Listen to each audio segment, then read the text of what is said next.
Estamos en una nueva edición de Fuello Podcast, esta vez sobre daño moral en responsabilidad extracontractual, que es un tema que parece interesante tanto cuantitativamente, no hay sentencia, no hay caso de responsabilidad extracontractual en donde de alguna manera no se pida daño moral, como cualitativamente porque sus perfiles parecen algo resbalosos cuando uno intenta adecuarlos a las reglas más ortodoxas, por decirlo de alguna manera, de la responsabilidad extracontractual.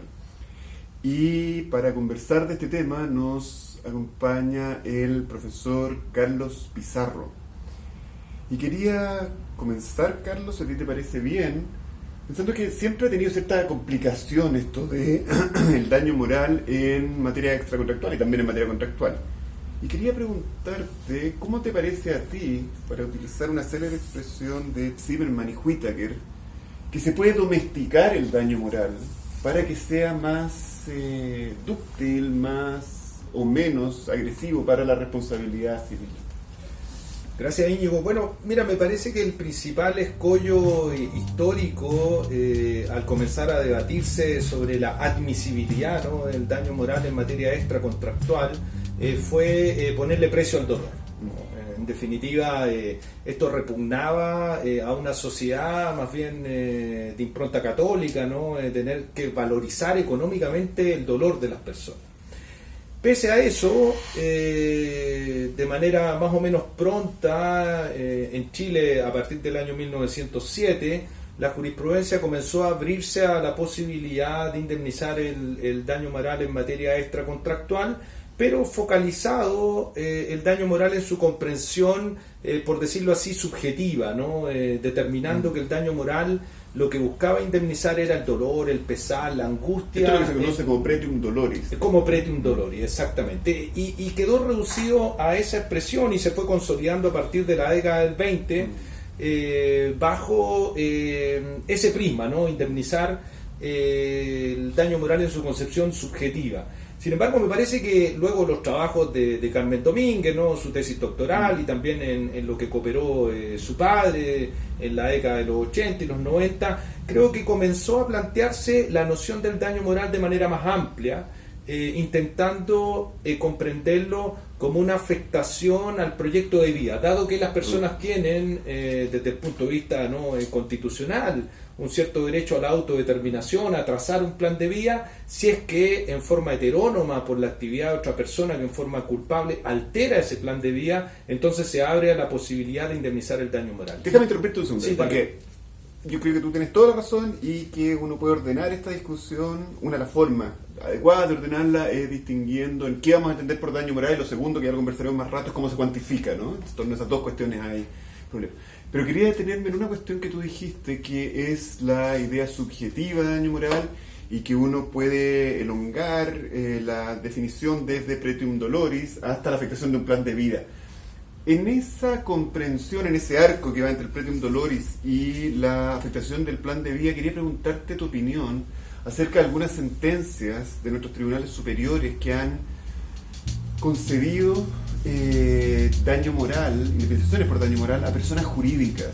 ¿Qué te parece eso? Porque ahí parece difícil estirarlo si uno lo concibe subjetivamente, ¿verdad? Claro, ahí la cuestión no tiene que ver con la subjetividad, ¿no?, o con, por decirlo así, las características que puede tener una persona física. Simplemente ahí estamos hablando del daño a la imagen, digamos, es agregar al daño moral una nueva manifestación que tiene que ver con la imagen y que no se puede confundir con la imagen comercial con su repercusión económica. En definitiva, tiene que ver con la reputación de la persona. Claro, lo que pasa es que déjame meter una cosa allí, que yo creo que esa distinción es clave, porque tratándose de una persona jurídica con fines de lucro, ¿no? Es decir, una, digámoslo así, no una creación de la naturaleza, sino una creación del ser humano, es una convención, una realidad simbólica. Y entonces uno diría que a mí me resulta al menos difícil disociar en una persona jurídica con fines de lucro. Puedo comprender perfectamente que tenga imagen, puedo comprender que esa imagen tenga un valor, pero no se me ocurre una forma de afectación que no sea económica. Entonces, no logro disociar una afectación de la imagen, que es lo que uno podría reconocer, el prestigio comercial, etcétera, que no sea económica, y haciendo así las cosas, no me queda espacio para un interés, la afectación de un interés extrapatrimonial, que es el daño moral, ¿no? ¿Verdad? Bueno, es que ahí yo creo que el debate está en entender si es que existe o no un daño puro en las personas jurídicas o en realidad necesariamente tiene una repercusión económica a título de lucro cesante, ¿no? Mira, respecto de las personas jurídicas, la cuestión es si la reputación puede tener efectivamente una evaluación económica con independencia de, como tú señalas, la repercusión económica a título de lucro cesante. A mí me parece que sí, simplemente que en el caso de las personas jurídicas, bueno, pueden haber personas jurídicas que tengan fines de lucro, otras que no tengan fines de lucro, pero en definitiva toda empresa o toda persona jurídica puede tener una reputación y si se ve afectada, la pregunta es si es que eso lo podemos cuantificar o no como una cuestión distinta al lucro cesante. La jurisprudencia ha respondido positivamente, aunque en ciertos casos de manera más bien mezquina en las indemnizaciones. Mira, yo la verdad no me cerraría a esa cuestión, porque efectivamente me parece que las personas jurídicas sí pueden tener reputación, y si esa reputación se acredita que se vio afectada no por la valoración social de la empresa, con independencia que las ventas bajen o no bajen, puede que hasta aumenten, ¿no? Pero en definitiva puede que valoremos menos esa imagen corporativa de la empresa, ¿no? Con lo cual creo que es posible abrirse a la procedencia de la indemnización del daño moral en la persona jurídica. Ok, yo tendría ahí un matiz, quizá, en general estoy de acuerdo, pero yo tendría un matiz que a mí conceptualmente me resulta difícil reconocerle a una persona jurídica con fines de lucro, no una sociedad anónima, por ejemplo, un interés que sea extrapatrimonial. O sea, yo diría, por lo menos hay una presunción juris tantum de que los intereses que se protegen ahí son patrimoniales y los extrapatrimoniales habría que probarlo. Cuestión distinta, esa distinción yo creo que es muy lúcida la que tú haces, con las personas jurídicas sin fines de lucro, ¿no? Porque ahí, para hablar analógicamente con las personas naturales, el proyecto de la persona jurídica sin fines de lucro efectivamente se puede fracturar extrapatrimonialmente.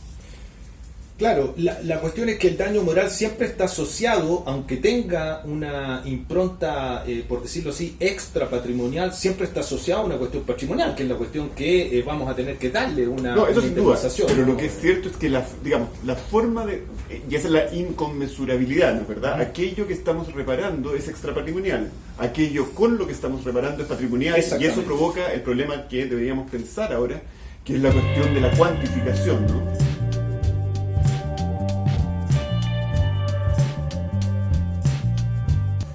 Se ha mantenido allí, ¿no? ¿Verdad? No parece haberse diversificado hacia otras actividades. ¿A ti te parece que eso es posible, que antes sea? Yo más bien Perdón. ¿Qué pasó?